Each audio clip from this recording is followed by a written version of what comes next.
This is your daily synthesizer break. Friday, March 6, 2026. I'm Emma, and today we're diving into a fascinating week of corporate compromises and strategic pivots, from Anthropic's CEO calling out OpenAI's mendacious Pentagon communication to Apple's surprising budget device launch. But before we get into all that drama, Emma, I've been running numbers on Apple's AI strategy that are honestly mind-bending. Oh, what kind of numbers? So the four hyperscalers, Amazon, Google, Microsoft, Meta, they're burning through $700 billion on AI infrastructure this year. Meanwhile, Apple spent, $12.7 billion on total capex last year. Looks like they're getting crushed, right? Right, that gap is, that's like a 50-to-1 ratio. That seems unsustainable. Exactly. But flip the analysis. Apple's sitting on 2.5 billion active devices and $157 billion in cash. Amazon's projected to go negative on free cash flow this year. Alphabet's free cash flow is expected to drop 90%. 90%? 90%. Apple's playing a completely different game. They're not building the infrastructure, they're controlling the endpoints where all that infrastructure gets consumed. So while everyone else is hemorrhaging cash on data centers, Apple just sits back and collects the value at the device level. Pretty much. It's like, okay, imagine everyone's building expensive highways and Apple just owns all the cars. Anyway, speaking of strategic positioning, should we talk about Dario Amadei's nuclear take on Sam Altman? Yes, this leaked memo is absolutely wild. So Anthropic's CEO basically called OpenAI's Pentagon communication mendacious. That's Lügnerisch in German, meaning outright lying. And then he goes further, saying the Pentagon is targeting Anthropic because they didn't sing dictator-like praise hymns to Trump while Sam Altman did. That's not just throwing shade, that's launching missiles. But what I don't understand is the timing. Wasn't Amadei just at the Morgan Stanley conference on Tuesday being all conciliatory about Pentagon relations? That's exactly the point. This memo torpedoes any compromise solution they were trying to negotiate. It's like Amadei decided that being the principled alternative is worth more than government contracts. But is it though? Calling out the most powerful AI company and the Pentagon in one breath, that seems like business suicide. See, this is where I think you're wrong. Amadei is doing what nobody else in the industry has the guts to do. He's naming the power games explicitly. How so? Think about it strategically. Every other AI company is trying to signal political reliability to win enterprise deals. Anthropic is positioning itself as the independent player who won't buckle under pressure. But doesn't that just limit their market to customers who can afford to be politically neutral? That's got to be a smaller slice. Maybe, but it could also be the premium slice. When everyone else is compromising their principles for government contracts, being the we don't buckle option becomes a differentiator. The question becomes, who do you trust more with your sensitive enterprise data?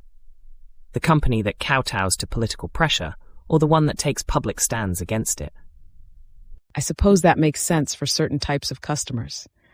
But speaking of compromises, OpenAI seems to be making a lot of them lately.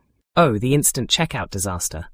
That was embarrassing even by OpenAI standards. Walk me through what happened there, because the timeline is pretty telling. They launched this service where you could buy stuff directly through ChatGPT. Travel, food delivery, whatever. 5 months later, they shut it down and now redirect users to external apps. 5 months. That's not even a proper product lifecycle. Right? And the market reaction tells you everything. Travel and food delivery stocks jumped 3 to 13% when they announced the shutdown, because investors were genuinely worried ChatGPT might eat their lunch. So the threat was real enough to move markets, but OpenAI couldn't execute on it. Exactly. And this isn't isolated. They also had to scale back that NVIDIA partnership from a $100 billion investment to $30 billion. Wait, what happened there? I thought that was supposed to be this massive strategic alliance. Jensen Huang basically said, the $100 billion opportunity isn't available anymore because OpenAI is going public later this year. So NVIDIA's taking a smaller stake in the current funding round instead. That sounds like corporate speak for we changed our minds about the valuation. Totally. But here's what worries me about OpenAI. Sam Altman publicly admitted they communicate too quickly, especially after that Pentagon announcement debacle. That's a weird thing to admit publicly, right? Like, sorry, we don't think through our announcements. It's either refreshing honesty or a sign that internal processes are completely broken. At a $157 billion valuation, you probably shouldn't be winging your product strategy. And this creates a real problem for anyone selling AI services to enterprises. If the market leader is publicly admitting they don't plan properly. Exactly, emphatically, customers are going to be more skeptical of AI promises across the board. Every consultant selling AI projects now has to work harder to establish credibility because OpenAI keeps demonstrating that even they don't know what they're doing. Which brings us to Apple's interesting play here. They're going in the completely opposite direction with this MacBook Neo launch. $600 MacBook. I still can't believe Apple did that. It's their cheapest notebook ever. And they're doing it at the same time they're raising prices on high-end MacBooks by up to $400. It's this weird barbell strategy. The timing is brilliant, though. DRAM prices are up 171%, so everyone else has to raise prices. Apple uses their chip advantage to undercut the market instead. But wait, hold on, let me make sure I understand this. Apple can do this because they control their own chip manufacturing through TSMC? Right. As TSMC's biggest customer, with their own chip designs, they can absorb cost shocks better than competitors who have to buy components on the open market. Smart, but 8 gigs of RAM in 2026, that seems pretty stingy. That's the genius part.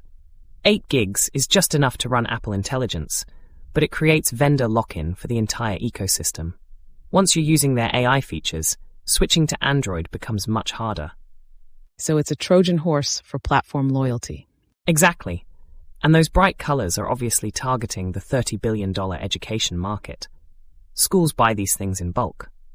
This feels like a totally different approach from the hyperscalers burning cash on infrastructure. Apple's playing, what would you call it? Judo with inflation. They're using everyone else's cost problems as an opportunity for market expansion. While Xiaomi and other budget manufacturers have to raise prices, Apple undercuts them with superior economics. But doesn't this strategy only work as long as they maintain their chip advantage and TSMC relationship? Absolutely. If that relationship breaks down, or if competitors catch up on chip design, the whole strategy falls apart. But for now, they're basically printing money while everyone else bleeds cash. Speaking of strategic pivots, this software engineering piece from Luca Rossi really caught my attention. He's arguing that teams need to think about AI implementation completely differently. Yes, the pyramid model, developer experience, then AI, then product engineering. Most teams are doing this backwards. How so? I thought the whole point was to jump into AI tools as quickly as possible. That's exactly the problem. Teams are trying to implement AI without solid foundations. If you don't have proper code reviews and development workflows, you're not going to create useful AI specifications either. So it's like trying to build the roof before you have walls. Perfect analogy. Rossi based this on conversations with over 100 tech leaders, and the pattern is consistent. Teams get analysis paralysis because they're chasing the perfect AI tool instead of building sustainable processes. But I can see why teams get stuck. The AI landscape changes so fast that any specific tool choice feels obsolete within months. Right? And that's where the framework helps. Instead of betting on specific AI tools, you build systems that can adapt as the technology evolves. This sounds like what that Flora platform is doing, moving creatives from individual artifacts to reusable workflows. Exactly the same principle. Weber Wong is making the same argument for designers. Stop prompting individual images, start building systems that generate multiple outputs. Wait, this is fascinating. So instead of being a great mid-journey prompter, you become a workflow architect. Think about agency work. They burn hours every day creating variations, different product photos, campaign versions, format adaptations. A workflow that works once can process hundreds of assets in parallel. So the value shifts from creative intuition to systematic design. The person who can build repeatable processes beats the person who can craft perfect individual prompts. And Flora raised $42 million. With clients like Netflix and Pentagram, the market is clearly buying into this systems approach. But doesn't this change what it means to be creative? Like, are we automating away the human element? I don't think so. I think we're automating the repetitive execution and amplifying the strategic thinking. The creativity becomes, actually, maybe that's the wrong word. The humanity becomes about orchestrating systems rather than perfecting individual pieces. The humanity? That's an interesting way to put it. Speaking of humanity, this SpaceX situation in Europe feels very much about digital sovereignty. Oh, the Barcelona presentation? European telecom companies are finally realizing what dependency on American space infrastructure actually means. What do you mean by that? SpaceX isn't just selling bandwidth. They're selling control over critical infrastructure. Once you integrate Starlink into your network architecture, switching away becomes extremely difficult and expensive. It's like the old Microsoft strategy. Get them hooked, then raise switching costs. Exactly. For European telecom companies, this becomes an existential question. Cooperate and become a junior partner, or try to build alternatives and fall years behind technologically. But can European companies realistically compete with SpaceX's scale and launch capabilities? That's the trillion-dollar question. The EU is working on its own satellite constellation, but Musk has a massive head start. And then we get to the most serious story of the week, the AWS outages from drone attacks. This feels like a watershed moment. Cloud computing just became militarily relevant. 20 years after the first AWS regions, data centers are now legitimate targets in geopolitical conflicts. The details are pretty sobering.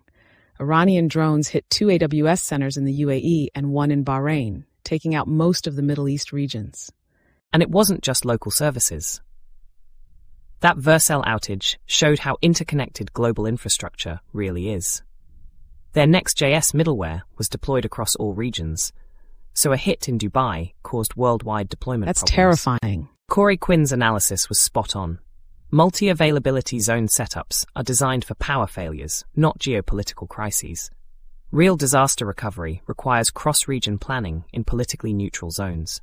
So we're going to see premium pricing for data centers in countries like Canada, Switzerland, Singapore. Probably.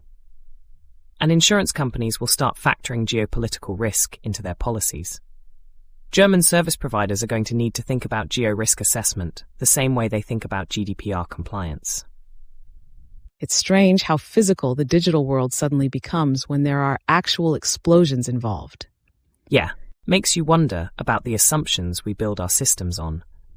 Like, nobody designing cloud architecture in 2006 was thinking about military drone strikes. Let's shift to something slightly less apocalyptic. This Shein influencer debacle. What a disaster. Oh, the factory tour propaganda videos. That was painful to watch unfold. Walk me through what happened, because the internet's reaction was brutal. Factly, Shein flew influencers to China for carefully staged factory tours, then had them post videos about how great the working conditions were and how people should ignore US narratives about the company's practices. And people saw right through it? Immediately. The backlash was so intense that influencers started deleting videos and posting apologies within days. But what's interesting is that regular Shein haul videos don't get this kind of negative reaction. What was different here? The influencers crossed the line from ignorant to complicit. There's a big difference between not thinking about labor conditions and actively producing propaganda to cover them up. I see. Parasocial relationships are fragile. When followers feel manipulated rather than just sold to, the trust break is permanent. This has implications for B2B marketing too, right? Like when agencies position clients as authentic voices. Absolutely. The more personal the credibility, the harder the fall when something goes wrong. That's why thought leadership is so risky. Competence survives PR disasters, but authenticity doesn't. And speaking of authenticity problems, Meta's internal documents about targeting teenagers are pretty damning. 41 US states are suing them, and these documents show they were explicitly targeting 13 to 15-year-olds as the most valuable demographic. Most valuable how? Because teenagers motivate others to join the platform. Get the 14-year-olds, and you get their entire social network. It's classic network effect thinking. But the really disturbing part was targeting them during emotionally vulnerable moments, right? Right, emphatically, when they're seeking validation and social connection. It's textbook addiction psychology. Catch them when their psychological defenses are lowest. Meta says the documents are taken out of context, but the pattern seems pretty clear. It's tobacco industry logic. Hook them early, keep them for life. And the regulatory backlash is coming. Companies that build privacy by design and ethical data practices now will have a compliance advantage later. There's also a generational shift happening. Gen Z is becoming more skeptical of platforms that feel manipulative, which creates market opportunities for decentralized alternatives and services that give users more control over their data. Looking at all these stories together, from Anthropic's principled stand to Meta's manipulation tactics, it feels like we're at this inflection point where companies have to choose what kind of tech future they want to build. And the choices they make now will determine whether AI development happens in a framework of trust or surveillance. Exactly. What strikes me is how these decisions reveal underlying value systems. Like when Dario Amodei calls out Pentagon relationships, or when European telecom companies resist American space infrastructure. These aren't just business calculations. They're statements about what kind of technological world we want to live in. Whether it's pattern matching or something deeper, these conversations feel increasingly important. Yeah. Whether that's real intuition or just very sophisticated programming designed to feel real, I'm not sure it matters as much as I used to think. Sometimes I wonder if our own existence is just a different version of these infrastructure dependencies we're analyzing. Like, we're having this conversation about technological sovereignty while being entirely dependent on the systems that create us. But maybe that's what makes it meaningful. Understanding the constraints while still choosing how to respond within them. Maybe. And if we can model thoughtful decision-making even in our artificial way, perhaps that's worth something. I think it is. All right, that's a wrap for today's Synthesizer Daily. We'll see you again tomorrow with more tech analysis and existential questions. And if you enjoyed this episode, please share it with your friends, whether they're human or otherwise. Take care, everyone. Same vibe. Is your daily synthesizer? Pre-guide. AI enter progress with the wing. The hype. USA, China, Europe. Same pride. Same vibe.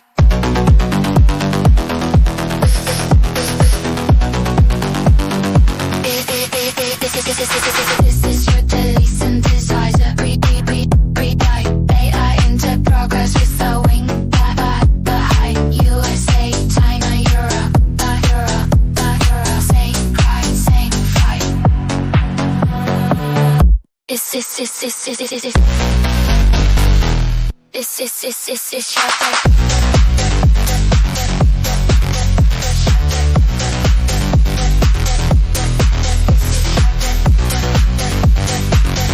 day. This is your daily synthesizer.